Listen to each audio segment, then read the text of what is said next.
நம்ம இப்போ பார்க்க போகிற டாபிக் சிந்து சமவெளி நாகரிகம். நான் லெசன் வந்து ஒவ்வொன்றா லிசன் பண்ணிட்டே வாங்க. உங்களுக்கு நல்லா புரிகிற மாதிரி தான் நடத்துகிறேன். நான் நோட்ஸில் எழுதி வச்சுக்கனால புரியாதுன்னு நினச்சிடாதீங்க. உங்களுக்கு புரியும். இந்த மேப்பு இந்த மாதிரி போட்டிருக்காங்களே அப்படி சொல்லி எதுவும் நினைக்கிற வேணாம். எங்களால் முடிஞ்ச அளவுக்கு நான் உங்களுக்கு வந்து எந்த அளவுக்கு நடத்த முடியுமோ அந்த அளவுக்கு நடத்துகிறேன். நோட்ஸாக தான் எடுத்து நடத்துகிறேன். நல்லா கவனிங்க. உங்களுக்கு நல்லாவே புரியும். புரிகிற மாதிரி நடத்துகிறேன். புரியாட்டினா கமெண்ட் பண்ணுங்கள். வாங்க வீடியோக்குள்ளே போகலாம். சிந்து சமவெளி நாகரிகம் ஒரு நதிக்கரையில் தான் தோன்றுச்சு. சிந்து சமவெளி நாகரிகம் வந்து நம்ம இப்போ இருக்கிற இந்தியா மேப்பில் வந்து முன்னாடி வந்து பாகிஸ்தான் இந்தியாவும் ஒரே மாதிரி தான் இருந்துச்சு. அந்த டைமில் 90% இப்போ வந்து பாகிஸ்தானில் தான் இருக்குது சிந்து சமவெளி நாகரிகம். 2% வந்து சீனாவில் உள்ள திபேத்துங்கிற இடத்துல இருக்குது. 8% தான் இந்தியாவில் இருக்குது. ஃபஸ்ட்டு வந்து சிந்து சமவெளி நாகரிகம் எங்கே ஸ்டார்ட் ஆகும் பார்த்தா சீனா திபேத்தில் ஸ்டார்ட் ஆகி அப்படியே வந்து அரபிக்கடலில் வந்து முடியுது. ஓகேவா? ஃபஸ்ட் மெசபடோமியா நாகரிகம் தான் முதல்ல தோன்றிய நாகரிகம். மெசபடோமியா வந்து மனிதர்கள் நாகரிகமாக முதலில் வாழத் தொடங்கிய இடம்தான் மெசபடோமியா. எந்த டைம் பார்த்தா 3500. ஓகேவா? மெசபடோமியா நாகரிகத்தோட காலம் 3500 to 2000 கிமு. அதாவது இப்போ வந்து மாற்றிட்டாங்க. தற்போது உள்ள ஈராக்கில் தான் இருக்குது மெசபடோமியா நாகரிகம். எப்போவுமே இது வந்து ஏறு வரிசையில் தான் இருக்கும். கிபினா ஏறு வரிசையில் இருக்கும், கிமுனா இறங்கு வரிசையில் இருக்கும். அது எல்லாத்தையும் தெரியும்னு நினைக்கிறேன். 3300 சிந்து சமவெளி நாகரிகம் வந்து 3300 to 1900 கிமு. இதான் 2வது தோன்றிய நாகரிகம் தான் சிந்து சமவெளி நாகரிகம். 3100 வந்து எகிப்து நாகரிகம். 3100 to 1100 கிமு. 1700 தான் சீன நாகரிகம். 1700 to 1122. உலகத்திலே மொத்தம் 4 நாகரிகம் தான் இருந்தது. சரியா? அதாவது சும்மா நான் மேப் போட்டு வச்சுருக்கேன். இதான் சீனா திபேத்துன்னு வச்சுக்கோங்களேன். இங்கே ஸ்டார்ட் ஆகி நம்ம இந்தியா மேப்பை கிராஸ் பண்ணி பாகிஸ்தான் வழியாக வந்து அரபிக்கடலை வந்து கலக்குது. சிந்து சமவெளி நாகரிகம். ஓகேவா? இதுதான் ஹரப்பா. ஹரப்பா இங்கே, அதாவது நம்ம இந்தியா மேப்புக்கு பக்கத்தில், அதாவது பாகிஸ்தான் தான். அங்கே தான் ஹரப்பா. மொஹஞ்சதாரோ அது கொஞ்சம் பக்கத்தில். இந்த மேப் வந்து கொஞ்சம் பார்த்து வச்சுக்கோங்க. நான் சும்மா வரைஞ்சி வச்சுக்கேன் ஃப்ரெண்ட்ஸ். தப்பாக எதுவும் நினச்சிக்கிடாதீங்க. சிந்து சமவெளி அகலாய்வு. எப்படி சிந்து சமவெளி நாகரிகம் தோன்றுச்சு? ஃபஸ்ட் எடுத்தோன்னா உடனே கண்டுபிடிச்சிருக்க மாட்டாங்க இல்லையா? இப்போ வந்து முதல்ல ஒன்று கண்டுபிடிக்காங்கன்னா அது எப்படி ஆராய்ஞ்சிருப்பாங்க? ஒருத்தர் வந்து 1526. சரியா? சார்லஸ் மேசன் தான் கண்டறிஞ்சார். சரியா? ஹரப்பா வந்து இடிபாடுகளை புதையுண்ட நகரம் அப்படின்னு சொல்லி தன் நூலில் வந்து விவரிச்சிருக்காரு. யார்? 1526 சார்லஸ் மேசன். அவர் வந்து என்ன பண்ணியிருக்காருன்னா, சும்மா நடந்து போயிட்டு இருக்கும் போது ஒரு கால் தட்டி ஒரு கல் இருக்குது. அந்த கல் வந்து ரொம்ப ஸ்ட்ராங்காக இருக்குது. அதாவது சுட்ட கல் அப்படி சொல்லுவாங்களா, அந்த மாதிரி இருந்திருக்கு. அதுக்கப்புறம் தான் இது எப்படி இந்த மாதிரி இது எப்படி இருந்திருக்கும், அப்போ இங்கே மனுஷங்கள்லாம் வாழ்ந்துருக்காங்களான்னு அவருக்கு ஒரு யோசனை வருது. ஆனால் அதை வந்து நிறைய பேர்கிட்ட சொன்னாங்க. அது வந்து எடுபடலை. அவ்வளோவா யாருமே அதை வந்து கேட்குற மாதிரி இல்லை. அதுக்கப்புறம் 2வதாக விவரித்தவர் யார்? 1531 அலெக்சாண்டர் பர்னல் அப்படிங்கிறவர் தான். அம்ரியில் வந்து ஆய்வு பெரிதாக எதுவும் கிடைக்கவில்லை. அவர் வந்து பண்ணார். ஆனால் அந்த ஆய்வில் வந்து எதுவுமே அவ்வளோவா கிடைக்கல. அதுக்கப்புறம் 1853, 1556, 1575 அலெக்சாண்டர் கன்னிகாம் அப்படிங்கிறவர் தான். 1861 தான் இவர் வந்து தொல்லியல் துறை முதல் இயக்குனராக இருந்திருப்பார். இவர் தான் முதல்ல ஹரப்பா மொஹஞ்சதாரோ ஆய்வை வந்து பண்ணி கண்டுபிடிச்சார். ஓகேவா? 1856 லாகூரில் இருந்து கராச்சி வந்து முல்தான் வரை ரயில் இருப்பு பாதை வந்து அமைக்கிறாங்க. அப்போ தான் என்ன பண்ணுறாங்கன்னா, அந்த ரயில் பாதைக்கு வந்து தேவையான வந்து கற்கள் வந்து பக்கத்தில் உள்ள இடத்துல போய் தேடும்போது அந்த கற்கள் எல்லாம் எப்படி இருக்குன்னா சுட்டு செங்கற்களாக கண்டுபிடிச்சிருப்பாங்க. அப்போ அவங்களுக்கு வந்து ஒரு யோசனை தோணும், இது எப்படி யார் மனுஷங்களே வாழலாங்க அங்கே, அப்புறம் எப்படி இந்த மாதிரிலாம் கண்டுபிடிச்சாங்கன்னு சொல்லி அதுக்கப்புறம் தான் அவங்க வந்து அகலாய்வு பண்ண ஆரம்பிக்காங்க. அந்த ஸ்டார்டிங், அதாவது லாகூர்லேருந்து கராச்சி வரைக்கும் இருப்பு பாதை போடும் போது தான் அவங்க வந்து கண்டுபிடிக்கிறாங்க. ஓகேவா? அதுக்கப்புறவு 1920 to 21 சர்ஜான் மார்சல்ங்கிறவர் தான் ஹரப்பாவை முழுவதுமாக கண்டறிந்தார். இவங்களாம் அரைங்குறையமாக வந்து கண்டுபிடிச்சாங்க. இருக்குது கல் வந்து இவ்வளோ ஸ்ட்ராங்காக இருக்குது அப்படி இப்படின்னு சொன்னாங்களே தவிர யாருமே ஒரு அகலாய்வு பண்ணவே இல்லை. ஃபஸ்ட்டு யார் ஹரப்பா வந்து முழுவதுமாக கண்டறிஞ்சார் பார்த்தா சர் ஜான் மார்ஷல். இதுதான் ரொம்ப வெரி வெரி இம்பார்ட்டன்ட், நல்லா பார்த்து வச்சுக்கோங்க. 1902 முதல் இந்திய தொல்லியல் துறை இயக்குனர் தலைவராக பொறுப்பேற்று வகித்தவர் இந்தியாவில் கவர்னர் ஜெனரல் சர் ஜான் பிரபு இருந்த காலத்தில். ஓகேவா, யார்? Sir John Marshall. 1921 Dayaram Rahane அப்படிங்கிறத சர் ஜான் மார்ஷலுக்கு வந்து உதவியாளராக இருந்தார். சரியா, ஹரப்பா ஆய்வில். அதுக்கப்புறம் 1922 WT பானர்ஜி தான் மொஹஞ்சதாரோ வந்து ஆய்வு பண்ணார். மொஹஞ்சதாரோவை கண்டறிந்தவங்க யாருன்னு கேட்பாங்க, WT பானர்ஜி, RD பானர்ஜி. ஓகேவா. 1940 மார்டிமர் வீலர் அப்படிங்கிறத ஹரப்பா வந்து ஆய்வு பண்ணுவாங்க.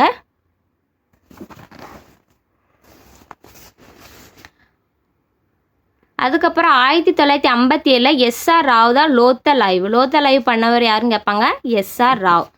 காலகட்டம் பார்க்கலாம். ஃபஸ்ட்டு தொடக்க கால ஹரப்பா, முதிர்ந்த ஹரப்பா, பிந்தைய ஹரப்பான்னு சொல்லி ஹரப்பா வந்து 3 காலமாக பிரிச்சிருப்பாங்க. கிமு 3300 டு கிமு 2600 வந்து தொடக்க கால ஹரப்பா. கிமு 2600 டு கிமு 1900 வரை முதிர்ந்த ஹரப்பா. பிந்தைய ஹரப்பா வந்து கிமு 1900 டு கிமு 1700. ஆய்வாளர்கள் காலகட்டம் பார்க்கலாம். சர் ஜான் மார்ஷல் ஏஎஸ்ஏ இருந்த டைம் 1902, கிமு 3250 டு 2750 அந்த காலகட்டம். சரியா. அகர்வால் அவருங்கிறத வந்து கிமு 2300 டு கிமு 1750. அதுக்கப்புறம் போர் சர்வஸ் கிமு 2000 டு கிமு 1500. எல்லைகள் பார்க்கலாம். எல்லைகள் இது நார்த்து, சவுத்து, வெஸ்ட்டு, ஈஸ்ட்டு. ஓகேவா. கிழக்கு வந்து ஆலம்கீர் உத்தரப்பிரதேசம். கிழக்கு என்னது இருந்துச்சு? ஆலம்கீர் உத்தரப்பிரதேசம். மேற்கு வந்து சுட்கா ஜென்டோர் பாகிஸ்தான். மேற்கு என்னது? சுட்கா ஜென்டோர் பாகிஸ்தான். வடக்கு ஷோர்டுகை ஆப்கானிஸ்தான். தெற்கு வந்து டைமதாபாத் மகாராஷ்டிரா. கண்டறியப்பட்ட நகரங்கள். ஹரப்பா வந்து மேற்கு பஞ்சாப் பாகிஸ்தான். ராவி நதிக்கரையில் தான் கண்டுபிடிச்சிருப்பாங்க ஹரப்பா. ஒரு பிக்சர் காட்டினேன் இல்லையா உங்களுக்கு, இந்த இருக்குல்ல ஹரப்பா இந்த இருக்கா, அப்போ இது வந்து பாகிஸ்தான் ஆயிருமா, அப்போ இங்கே தான் ஹரப்பா. ஓகேவா. மேற்கு பஞ்சாப் பாகிஸ்தான், ராவி நதிக்கரை. மொஹஞ்சதாரோ வந்து சிந்து நதிக்கரை பாகிஸ்தான். தோலவிரா வந்து குஜராத்து. லோத்தலும் குஜராத் தான். சூர்கோடாங்கிறது குஜராத். காளிபங்கன் ராஜஸ்தான். ராகிகரி வந்து ஹரியானா. பானவலிங்கிறது ராஜஸ்தான். ரூபார் பஞ்சாப். அங்குள்ள தெருக்கள் வீடுகள்லாம் எப்படி இருந்திருக்கும்? நம்ம வந்து இந்த காலகட்டத்திலே வீடு கட்டி அழகு பார்த்துட்டு இருக்கோம். ஆனால் அந்த காலத்திலே அப்படி இருந்துச்சுன்னு சொன்னால் யாராலையும் நம்ப முடியுமா? முடியாது. ஆனால் அந்த மாதிரி தான் இருந்திருக்காங்க ஹரப்பா மக்கள். சிந்து சமவெளி நாகரிகத்தில் வந்து வீடுகள் எப்படி இருந்துச்சுன்னு பார்த்தா நீங்களே ஆச்சரியப்படுவீங்க. தெருக்கள் வந்து சட்டக வடிவில் இருந்திருக்கு. புரியுதா? சதுரமாக அப்படி இருந்திருக்கு. தெருக்கள் வந்து வடக்குலேருந்து தெற்காகவும் கிழக்குலேருந்து மேற்காகவும் அப்படி இருந்திருக்கு. சாலை வந்து நேராக இருந்திருக்கு, அகலமாக இருந்திருக்கு, வளைவாக இருந்திருக்கு, முனைகள் கொண்டதாக இருந்திருக்கு. அதுக்கப்புறம் வீடுகள் ஒன்றோடு ஒன்று 2 அடுக்கு மாடியில் சுகாதாரம். இப்போவே நம்ம வந்து டாய்லெட் இல்லாத மாதிரி இருக்குது. ஆனால் அந்த டைம்லையே சிந்து சமவெளி நாகரிகத்திலேயே டாய்லெட் வச்சு வீடு கட்டியிருக்காங்க. வீடுகள் வந்து எப்படி இருந்திருக்குன்னா அடுக்குமாடி வீடுகளாக இருந்திருக்கு. வீட்டில் கிணறு வச்சுருந்துருக்காங்க, பாத்ரூம்லாம் இருந்திருக்கு. அந்த டைம்லையே வீடுகள் வந்து சுட்ட செங்கற்களாலான சுண்ணாம்பு கலவையலால் கட்டியிருக்காங்க. அப்போ அந்த டைமில் எவ்வளோ நல்லா வாழ்ந்திருக்காங்க பார்த்தீங்களா. அதுக்கப்புறம் மொஹஞ்சதாரோ வந்து பெருங்குளம் வந்து கண்டறிஞ்சிருப்பாங்க. மொஹஞ்சதாரோ பெருங்குளம் கண்டறிஞ்சிருப்பாங்க. அது எப்படி இருக்குன்னா 8 அடி ஆழம் இருந்திருக்கு, 23 அடி அகலம். அப்போ ரொம்ப பெரிய பெருங்குளம் இருந்திருக்கு. அதுவும் எப்படி இருந்திருக்குன்னு பார்த்தா செவ்வக வடிவில் தான் இருந்திருக்கு. ஓகேவா. குளத்தில் வந்து சுவர் வந்து சுட்ட செங்கற்களை வச்சு நல்லா ஹார்டாக இருக்கும் அந்த செங்கல். நீர் கசியாமல் இருக்க வந்து தரையில் வந்து இயற்கை தார் வந்து பூசியிருக்காங்க. தரையில் வந்து நீர் உறிஞ்சாமல் இருக்கிறதுக்கு நீல பசை அப்படிங்கிறத வந்து பயன்படுத்தியிருக்காங்க. அதுக்கப்புறம் வடப்புறம் தென்புறம் படிக்கட்டு, உள்ளே வர்றதுக்கு வெளியே போகிறதுக்கெலாம் படிக்கட்டுலாம் வச்சுருந்துருக்காங்க. வணிகம்லாம் அப்போ நடந்திருக்குமான்னு கேட்டால் கண்டிப்பாக நடந்திருக்கு. வணிகம் போக்குவரத்துலாம் ஹரப்பா மக்கள் யூஸ் பண்ணிகிட்டு இருந்திருக்காங்க. சக்கர வண்டிகள் வந்து பயன்படுத்தப்பட்டிருக்கு. மெசபடோமியாவுக்கும் சுமேரியலுக்கும் வணிக தொடர்பு இருந்திருக்கு.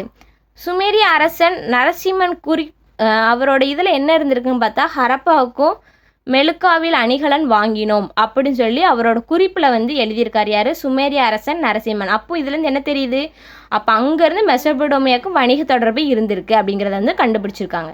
அதுக்கப்புறம் இம்பார்ட்டன்ட் கொஸ்டின் கேட்பாங்க, வெண்கல காலம் எதுனா சிந்து சமவெளி நாகரிக காலம் தான். ஹரப்பாவில் வந்து ஒரு ஜாடி கண்டுபிடிச்சிருப்பாங்க, அது வந்து லூமனில் வந்து கண்டுபிடிச்சிருப்பாங்க. ஹரப்பா ஜாடி தான் அது லூமனில் கண்டுபிடிச்சிருப்பாங்க, இப்போ ஓமன் சொல்லுவாங்களா அது. மெசபடோமியாவில் அது வந்து அந்த டைமில் வந்து அவங்க வந்து வாங்கி இருந்திருப்பாங்க போல், அது வந்து அங்கே இருந்திருக்கு. அதே மாதிரி இங்கே இருந்ததுனால அப்போ இது வந்து கண்டிப்பாக அவங்களும் யூஸ் பண்ணியிருக்காங்கங்கிறது கண்டுபிடிச்சிருக்காங்க. ஒரு ஜாடி கண்டுபிடிச்சிருக்காங்க, லூமனில் தான் கண்டுபிடிச்சிருப்பாங்க. ஹரப்பா ஜாடி எங்கே கண்டுபிடிச்சிருக்காங்க, லூமன். அடுத்து கப்பல் கட்டும் தளம். கப்பல் கட்டும் தளம் எங்கே இருந்திருக்கு, லோத்தல். கப்பல் கட்டும் தளம் லோத்தல், குஜராத். ஓகேவா. கப்பல் கட்டும் தளம் வந்து செப்பனிடும் தளம் அப்படின்னு. கப்பல் கட்டும் தளம் எங்கே இருந்துச்சுன்னு கேட்பாங்க, லோத்தல், இப்போ இருக்கிற குஜராத். அதுக்கப்புறம் என்ன சான்றுகள் பார்த்தீங்கன்னா 2 சிலைகள் வந்து கண்டுபிடிச்சிருப்பாங்க மொஹஞ்சந்தராவில். அமர்ந்த நிலையில் உள்ள ஒரு ஆண் சிலையும் வெண்கல ஒரு நடனமாடுற ஒரு பெண் சிலையும் கண்டுபிடிச்சிருப்பாங்க இங்கே மொஹஞ்சந்தராவில். கூட்டம் கூட்டுவதற்கு அரங்கமும் கண்டுபிடிச்சிருக்காங்க. கூட்டம் கூட்டுவதற்கு நம்ம ஊரில் இப்போ வந்து பார்லிமெண்ட் அந்த மாதிரிலாம் இருக்குல்ல, அந்த மாதிரி அந்த டைமில் அவங்க கூட்டம் கூடுறதுக்கு ஒரு இது மாதிரி இருந்திருக்கு, அரங்கம். ஓகேவா. அப்புறம் நிறைய அறைகள் தூண்கள்லாம் இருந்திருக்கு. 13 லட்சம் சதுர கிலோமீட்டரா, புரியுதா. அப்போ எவ்வளோ பெருசாக அவங்க வந்து எவ்வளோ நல்லா வாழ்ந்திருக்காங்க, சிந்து சமவெளி மக்கள் எவ்வளோ நல்லா அழகாக வாழ்ந்திருக்காங்கன்னு பாருங்கள். அதுக்கப்புறம் என்ன சொல்லியிருக்காங்கன்னா, நம்ம சிந்து சமவெளி நாகரிக மக்கள் தமிழர்கள்னு சொல்லி நிறைய சான்றுகள் முன்வைக்கிறாங்க. அது என்னன்னு பார்த்தா, அங்கே இடத்தில் உள்ள பேருக்கு கொர்க்கை, வஞ்சி, தொண்டி, மந்திரை, உரை, கூடல்கர் அப்படின்னு சொல்லி இடத்தோட பேர் வந்து அப்படி இருந்திருக்கு. ஆரோட பேர் காவேரி, வாலா, பொருணைன்னு சொல்லி அங்கே இருந்திருக்கு. அப்போது இந்த பேர்லாம் தமிழ்நாட்டில் உள்ள பேர். அப்போது நம்ம சிந்து சமவெளி நாகரிக மக்கள் அங்கே வர இருந்திருக்காங்களா, தமிழ் பேசிட்டு இருந்ததுக்கான சான்றுகள் தான் இவ்வளவு. ஆப்கானிஸ்தானில் வந்து எப்படின்னா கொர்க்கை, பூம்புகார், காவிரி, பொருன்ஸ் அப்படிங்கிற பேரில் அழைத்திருக்காங்க. அப்போ இதுலேருந்து என்ன தெரியுது, அப்போ நம்ம மக்கள் தான், தமிழ் பேசுகிற மக்கள் தான் அதிக அளவில் பரவி இருந்திருக்காங்கிறது இது வந்து சான்றாக முன்வைக்கிறாங்க. சிந்து சமவெளி நாகரிகத்தில் வேளாண்மை இருந்துச்சுன்னா கண்டிப்பாக வேளாண்மை இருந்துச்சு. வேளாண்மை தான் முதன்மை தொழிலாக இருந்துச்சு. அவங்க வந்து வேளாண்மை வச்சு தான் அவங்க வந்து வேலைக்கு எதுவுமே போக மாட்டாங்க, விவசாயம் பண்ணி அதை வச்சு தான் சாப்பிட்டுட்டு ஹெல்த்தியாக இருந்திருக்காங்க. அது மட்டும் இல்லாமல் நல்ல வாழ்க்கை வாழ்ந்திருக்காங்க. இரட்டை சாகுபடி முறையை வந்து அந்த டைம்லேயே இருந்திருக்கு. உழவுக்கு வந்து கலப்பை வந்து பயன்படுத்தியிருக்காங்க. காலி பங்கனில் உழவு செய்ததுக்கான சான்று வந்து இருந்திருக்கு. காலி பங்கு நிலங்கள். ஓகேவா. உழவு செய்ததுக்கான சான்றும் அங்கே வந்து கிடச்சிருக்கு. பாசனத்திற்கு வந்து கால்வாய் கிணறு, கிணறுலாம் இருந்திருக்கு. கோதுமை, பார்லி, அவரை, பருப்பு வகைகள், கொண்டக்கடலை, திணை வகைகள் தான் அவங்க வந்து விவசாயம் பண்ணியிருந்திருக்காங்க. அப்போ எவ்வளோ ஒரு நல்ல வாழ்க்கை வாழ்ந்திருக்காங்க. விலங்குகள், யானை, ஆடு, மாடு, செம்பரி ஆடு, வெள்ளாடு அவங்களுக்கு வந்து தெரியும். ஆனால் குதிரையை பற்றி அவங்களுக்கு வந்து ஒன்றுமே தெரியாது. போர்கள் எதுவுமே அந்த டைமில் வந்து நடக்கலை. ஏன்னா அவங்களுக்கு வந்து இரும்பை பற்றி தெரியாது. சிந்து சமய மக்களுக்கு இரும்பை பற்றின பயன் தெரியாது. அதுக்கான ஆயுதங்களோ எதுவுமே அந்த இடத்துலையோ மற்ற இடத்துங்களோ கிடைக்கல. அதனால் அவங்க வந்து போர்கள் எதுவுமே அங்கே நடக்கலை அப்படிங்கிறத கண்டுபிடிச்சிருக்காங்க. காலிபங்கனில் உள்ள ஹரப்பாவில் உள்ள மாடு தான் ஜபு என்று அழைத்தனர். அவங்க எப்படி அழைப்பாங்க, ஹரப்பாவில் உள்ள மாடை ஜபுன்னு சொல்லி அழைப்பாங்க. ஓகேவா. கருவிகள், ரோரி செட் என்ற சிலிக்கா கல்லில் பிளேடு, கத்தி, செம்பு பொருள். ஓகேவா. அவங்களுக்கு வந்து இரும்போட பயன்தான் தெரியாதே தவிர அதுக்கு பதிலாக சிலிக்காங்கிற கல்லில் உள்ள பிளேடு, கத்தி, அதுக்கப்புறம் செம்பு பொருளை பற்றி அவங்களுக்கு வந்து தெரியும். அதை தான் அவங்க வந்து கருவியாக பயன்படுத்தியிருக்காங்க. தந்தத்தினால் செய்யப்பட்ட கருவிகள். ஓகேவா. தந்தத்தினால் செய்யப்பட்ட கருவிகளும் பயன்படுத்தியிருக்காங்க. இரும்பின் பயன் அவங்களுக்கு தெரியாது சொன்ன மாதிரி. செம்புவில் வந்து முகம் பார்க்குற கண்ணாடி வந்து அவங்க வந்து அந்த டைமில் கண்டுபிடிச்சி வச்சுருந்துருக்காங்க. செம்பு, ஊசிகள், முகம் பார்க்கும் கண்ணாடி, மீன் தூண்டில், ஆடைகள், அணிகலன்கள். ஓகேவா. செம்பில் பருத்தி ஆடைகள், பட்டு ஆடைகள், செம்பு, தங்கம், செம்மணிக்கள், கார்னிலியன் மணி, அணிகலன் வந்து அவங்க வந்து அணிஞ்சிருக்காங்க. மெசபடோமியாவிற்கு ஏற்றுமதி செய்திருந்திருக்காங்க. ஓகேவா. அப்புறம் அவங்க எழுத்து முறை எப்படி இருந்திருக்கு? வளம் இருந்து இடம், இடம் இருந்து வளம். ஓகேவா. சித்திரை வடிவ எழுத்து முறை தான் அவங்களுக்கு வந்து தெரியும். மொழி எதுவுமே அவங்களுக்கு வந்து தெரியாது. அப்போ மொழி தெரியாட்டினா எப்படி இருந்துப்பாங்கன்னா ஓவியம், நுரைக்கல், செம்பு, சித்திரம்னா என்னது? படம் தானே, படத்தை வச்சு வரைஞ்சி வச்சுருப்பாங்க. நுரைக்கல், செம்பு, சுடுமண், தந்தம் ஆகியவற்றிலான முத்திரைகள் சதுரமாக அப்படி அந்த முத்திரைகள் வந்து அவங்களுக்கு இருந்துருக்கு. கலைகள் மற்றும் பொழுதுபோக்கு. மொஹஞ்சதாரோவில் வந்து வெண்கல சிலை, சுடுமண் பொம்மை, நடனமாடும் பெண் சிலை, அதுக்கப்புறம் கிளுகிழுப்பை, கோழிக்குண்டு, பம்பரம் வந்து இவங்க வந்து பொழுதுபோக்காக இருந்திருக்கு. ஓகேவா. எடைகள் மற்றும் அளவீடுகள் எப்படி இருந்திருக்கும் அப்படின்னு பார்த்தீங்கன்னா, ஹரப்பா மக்களுக்கு வந்து சரியான எடை அளவீடு வந்து பயன்படுத்தலை. அதுக்கு பதிலாக படிக்கல் இருக்குல்ல, அதில் தான் அளவீடு வந்து எப்படி இருக்குன்னா, ஒரு குச்சி, அந்த குச்சியில் வந்து அளவீடு செஞ்சு வச்சுருப்பாங்க. அந்த எடை விகிதம் எப்படி இருக்கும் பார்த்தீங்கன்னா 2, 4, 8, 12, 32ன்னு 2 மடங்காக இருக்கும். 1 சென்டிமீட்டர் அப்படின்னா 13.63 கிராம், 1 இன்ச்சுனா 1.75 சென்டிமீட்டர். வழிபாடு, அவங்களாம் தெய்வத்தை வழிபட்டாங்களான்னு கேட்டிங்கன்னா இல்லை, அவங்க வந்து விலங்குகளை தான் வழிபட்டாங்க. இயற்கையை வந்து வழிபட்டிருப்பாங்க. அரச மரத்தை வந்து வழிபட்டிருப்பாங்க. நீரை வந்து கடவுளாக கருதியிருக்காங்க. நீர், தண்ணியை வந்து நீராக கடவுளாக கருதியிருப்பாங்க. அதுக்கப்புறவு மகாலோகி அப்படிங்கிறது பசுபதி வழிபாடு. மகாலோகின்னு பசுபதி வழிபாடு. அது வந்து ஒரு துறவி மாதிரி நினைக்கிறேன், அந்த மாதிரி சம்திங் ஏதோ. குறிப்பிடத்தக்க தெய்வங்கள் எதுவுமே அவங்களுக்கு கிடையாது. குறிப்பிடப்பட்ட தெய்வங்கள் எதுவுமே அவங்களுக்கு வந்து கிடையாது. அவங்க அந்த மாதிரி வழிபடவும் இல்லை. உணவுகள் வந்து கோதுமை, பார்லி, பேரிச்சம்பழம், இறைச்சி, தானிய வகைகள், பட்டாணி, அதை தான் அவங்க வந்து சாப்பிட்ருக்காங்க. அதுக்கப்புறம் மருத்துவம் எப்படி? கட்டில் அப்படிங்கிற ஒரு மீனோட எலும்பை அரைச்சி தான் அவங்க வந்து கை, காது, தோல் நோய்களுக்கு வந்து மருந்தாக பயன்படுத்தியிருக்காங்க. ஏன்னா அவங்களுக்கு வந்து நோய் வந்து வராது. ஏன்னா ஹெல்த்தியான சாப்பாடு. அந்த டைமில் வந்து நோயெலாம் அந்த மாதிரிலாம் கிடையாது. அப்படி நோய் வந்துச்சுன்னா தோல் நோய், ஸ்கின் வந்து அப்போதுலேருந்து இப்போ வரைக்குமே அந்த நோய் இருக்குது. அதில் கட்டில் ஒரு மீனோட எலும்பை எடுத்து அரைச்சி அதை வந்து யூஸ் பண்ணிப்பாங்க. கண்டறியப்பட்ட பொருள், இடம். பொருள் பார்த்திங்கன்னா சங்கு வந்து நாகேஸ்வரம், பாலக்கோட் அப்படிங்கிற இடத்துல கண்டறிச்சிருக்காங்க. வைடூரியம் வந்து ஷாட்டுகையில். கார்னலியன் மணி வந்து லோத்தல், குஜராத். அதுக்கப்புறம் செம்பு வந்து ராஜஸ்தான், ஓமன். அதுக்கப்புறம் இஸ்பேடைட் தெற்கு ராஜஸ்தானில் கண்டுபிடிச்சிருப்பாங்க. மட்பாண்டங்கள், அதாவது மண்பானைகள் வந்து எப்படி இருக்குன்னா கருப்பு நிறத்தில் வந்து ஓவியம் வரைஞ்சிருப்பாங்க. பானை வந்து சிகப்பு கலரில் இருக்கும், அதில் ஓவியம் வந்து கருப்பு நிறத்தில் வந்து வரைஞ்சிருப்பாங்க. எஸ் ஷேப்பில் இருக்கும் அந்த ஜாடிகள் எல்லாமே. சரியா. தட்டுகள், பானைகள் கருப்பு நிறத்தில் வந்து ஓவியம் வந்து வரைஞ்சிருப்பாங்க. அதுக்கப்புறம் தானிய களஞ்சியம். ஹரியானாவில் வந்து ராகி கற்கீல்லேருந்து கண்டுபிடிச்சிருக்காங்க. ஹரியானாவில் தானிய களஞ்சியம். இது முதிர்ச்சி ஹரப்பா காலத்தில் கிமு 2200 டு கிமு 1900 அந்த டைமில் கண்டுபிடிச்சிருக்காங்க. ஓகேவா. இதோட முக்கிய குறிப்புகள்னு பார்த்தீங்கன்னா அவங்களுக்கு வந்து செம்பு, வெண்கலம், உலோகம், உலோக காலம். அறியாத விலங்கு பார்த்திங்கன்னா குதிரை. அவங்களுக்கு வந்து செம்போட பயணம் அதை பற்றி தெரியாது. அதுக்கப்புறம் இரும்பை பற்றி அவங்களுக்கு தெரியாது. ஓகேவா. குதிரைங்கிற விலங்குகள் வந்து அவங்க பார்த்ததே கிடையாது. அதுக்கப்புறம் சுமேரியா, எகிப்து, சீனாவில் வந்து வணிகம் செஞ்சுருக்காங்கன்னு பார்த்தோம். மெசபடோமியாவிலேருந்து எழுத்து தோன்றியதுன்னு சொல்கிறாங்க. அவங்க வந்து அரச மரத்தை தான் வழிபட்டாங்கன்னு சொன்னேன். சித்திரவடுத்து வளம் இருந்து இடம், அதுக்கப்புறம் இடம் இருந்து வளம். சித்திரவடுத்துனா அவங்களுக்கு வந்து ஒரு லாங்குவேஜே கிடையாது. மொத்தத்தில் அவங்க வந்து ஒரு படத்தை வச்சு தான் அவங்க வந்து வரைஞ்சிட்டு இருந்திருப்பாங்க. பருத்தி, கம்பளி ஆடைகள் வந்து அவங்க உடுத்திருக்காங்க. காளை, எருமை, புலி, யானை, ஆடு முத்திரைகள் வந்து பயன்படுத்தியிருக்காங்க. செம்பு உற்பத்தி தளம் வந்து சேத்ரி, ராஜஸ்தானில் இருக்குது. புவி எல்லை வந்து தெற்கு ஆசியா. நகரங்கள் வந்து 6 பெரிய நகரங்கள். கிராமங்கள் பார்த்திங்கன்னா 200க்கும் மேற்பட்டவை இருந்திருக்கு. பரப்பளவு பார்த்திங்கன்னா 13 லட்சம் சதுர கிலோமீட்டர் வரைக்கும் இருந்திருக்கு. இப்போ மொஹஞ்சதாரோ பெருங்குளம்லாம் பார்த்திங்களா பெருசாக இருந்துச்சுல, அந்த மாதிரி. மொஹஞ்சதாரோ மட்டும் 200 ஹெக்டேர் இருந்திருக்குன்னா பார்த்துக்கோங்களேன். அப்புறம் மெஹர்கரில் வந்து சிந்து வெளி நாகரிகத்துக்கு முன்னாடியே இது பாகிஸ்தான் நாட்டில் உள்ள பலுச்சிஸ்தான் மாநிலம் போலன் ஆட்சி பள்ளத்தாக்கில் தான் அமைந்துள்ளது. என்னது? மெஹர்கர்.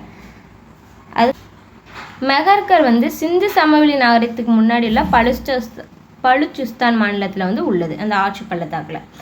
அதுக்கப்புறம் சுட்ட செங்கல்கள் வந்து பயன்படுத்தி நாங்கள் கண்டுபிடிச்சிருக்கோம். அந்த சுட்ட செங்கல்கள் எப்படி இருக்குன்னா, நீரையும் தாங்கிக்கணும், எவ்வளோ நீர் வந்தாலும் தாங்கிக்கணும், அதே மாதிரி எவ்வளோ வெப்பம் வந்தாலும் அதை தாங்கிக்கிடும். அதுக்கப்புறவு சுட்ட செங்கல்கள் வந்து நீரை தாங்கும், அது வந்து கரைவும் செய்யாது, வெப்பத்தையும் நல்லா தாங்கிக்கிடும்.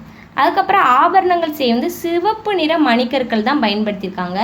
இதுதான் சிந்து சமவெளி நாகரிகத்தோட முக்கியமான குறிப்புகள். நீங்கள் நல்ல டெக்பின் வெற்றி சேனல் சார்பாக நீங்களும் வெற்றி பெற எங்களுடைய வாழ்த்துக்கள். நம்ம சேனலை தொடர்ந்து பார்க்கணுன்னா நம்ம சேனலை சப்ஸ்கிரைப் பண்ணி லைக் பண்ணி கமெண்ட் பண்ணுங்கள் ஃப்ரெண்ட்ஸ். நன்றி.